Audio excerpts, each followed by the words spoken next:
Herkese merhaba. Kanalıma hoş geldiniz. Almanya'nın habercisi devam ediyor. Abone sayısında 360'a geldik. Tekrar çok teşekkür ediyorum bu destekler için. Bu videomda hava konusuna devam edeceğim. Bu şekilde hava konusunun 3. videosunu çekmiş olacağız. Ben bu videoda iki tane kavrama değinmek istiyorum.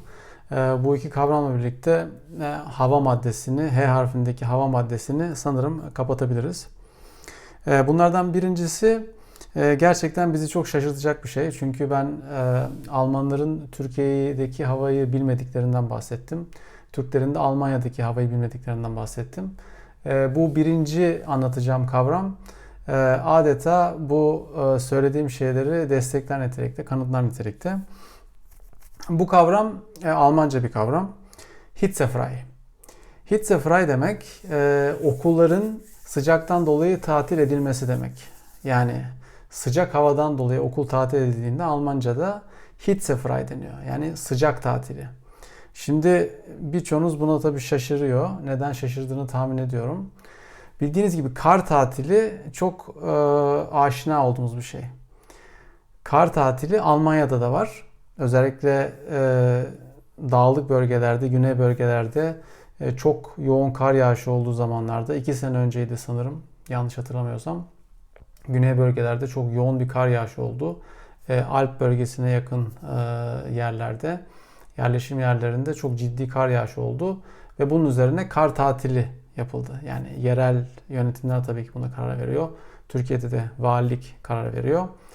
Kar tatiline alışkınız. Yani İstanbul'da doğup büyüyenler için de bu geçerli. Birçoğumuz kar tatilini yaşadık. Hatta öğrencilerin çok sevindiği, bir gün öncesinden haber verilen ve birçok öğrencinin sevindiği bir şeydir bu. Kar tatili bu vesileyle yani iki ülkede de olan bir şey. Türkiye'de de var, Almanya'da da var. Türkiye'de muhtemelen daha yüksek yerlerde, daha dağlık bölgelerde, özellikle doğuya gidildikçe tabii kar tatili olma ihtimali artıyor. Şimdi burada tabii şaşırtıcı olan nokta şu. Sıcak tatili nasıl oluyor? Sıcaktan dolayı okulların tatil edilmesi nasıl oluyor? Yani Türkiye'de bu neredeyse herhalde duymadığınız bir şey. Ben hiç Türkiye'de rastlamadım.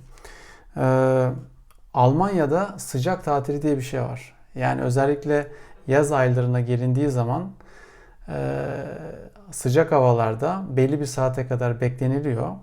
Ve buna da yerel yönetimler karar veriyor. Almanya'da bildiğiniz gibi eyalet sistemi var. Dolayısıyla sıcak tatili olmasına yönelik olarak kurallar eyaletten eyalete değişiyor.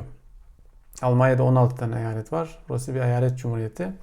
Dolayısıyla biraz ayrıntısına baktığınızda 16 farklı yönetmelik görebilirsiniz sıcak tatiliyle ilgili.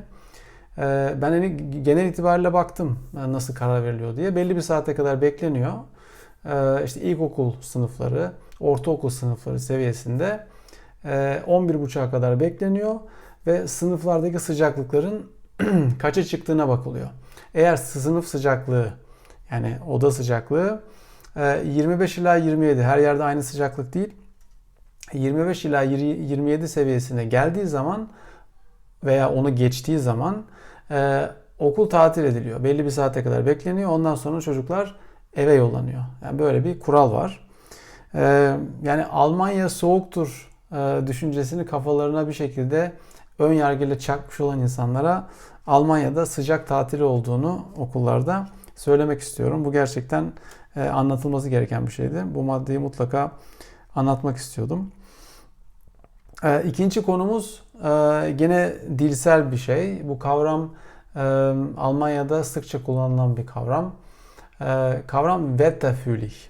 Wetterfühlig kelimesi iki tane kelimenin birleştirilmesiyle oluşturulan bir birleşik kelime. Wetter hava demek. Fühlig hissetmekten geliyor. Fühlen hissetmek demek. Wetterfühlig kelimesi havadan çok etkilenen, hava durumundan çok etkilenen insanlar için kullanılıyor. Genelde hava kapalı olduğunda kendini gösteriyor. Hava kapalı olduğunda, yağmurlu olduğunda, çok bulutlu olduğunda bazı insanlar buna tepki gösteriyorlar ve bu tepki onların psikolojilerine yansıyor. Bunun için Almanca'da Wetterfühlig yani havadan çok etkilenen insan anlamında bir kelime kullanılıyor. Türkçe'de bunu tek kelimeyle açıklamak mümkün mü? Benim aklıma tek kelime gelmedi. Ama sizin aklınıza geliyorsa bunu yorumlara yazabilirsiniz. Türkçe'de bunu karşılamak için havadan etkilenen insan gibi bir sıfat kullanmak gerekiyor. Birkaç kelimeyle anlatabiliyoruz bunu. Gerçi Almanya'daki de birleşik kelime. Onu da söylemek lazım. Yani iki kelimeyi birleştirip bir sıfat haline getirmişler. En nihayetinde birleşik kelimeler bir arada yazıldığı için Almanca'da tabii kelimeler uzayabiliyor. Ama bu benim dikkatimi çekti. Türkiye'de benim tahminimce havadan etkilenme oranı Almanya'daki havadan etkilenme oranından bence daha az. Bu kelime kullanım sıklığından da bence kendini belli ediyor. Yani Almanya'da bunu çok daha fazla okuyabiliyorsunuz veya bu kelimeyi duyabiliyorsunuz. Ama ben havadan etkilenme ile ilgili Türkiye'de pek bir şey duymadım. Tamam, insanlar genelde daha açık olan havaları veya güneşli havaları tabii ki tercih ederler veya severler. Ama hava durumuna göre psikolojinin bu kadar değiştiğini ben Türkiye'de gözlemlemedim. Almanya'da bu gerçekten insanların psikolojisini daha çok etkiliyor. Dolayısıyla da bu dilsel kullanıma girmiş. Bu vesileyle bu Wetterfühlig kelimesini de anlatmak istedim. Sanırım bu iki kavramla birlikte şimdi hava maddesini yavaş yavaş kapatabiliriz diye düşünüyorum. Bundan sonra ya I harfine ya da İ harfine geçeceğim. Orada bir karar vermem lazım. I harfinde planladığım kelime aslında ırkçılık kelimesiydi. Irkçılık kelimesi biraz karmaşık bir kelime. İçeriği çok derin. Onu videolarda nasıl özetleyeceğimi, nasıl aktaracağımı biraz düşünmem lazım. Hazır bir metnim vardı ama bu konuda biraz tereddütlerim var. Belki onları gidermeden İ harfine geçerim. Sonra I harfine dönme imkanı olur diye düşünüyorum.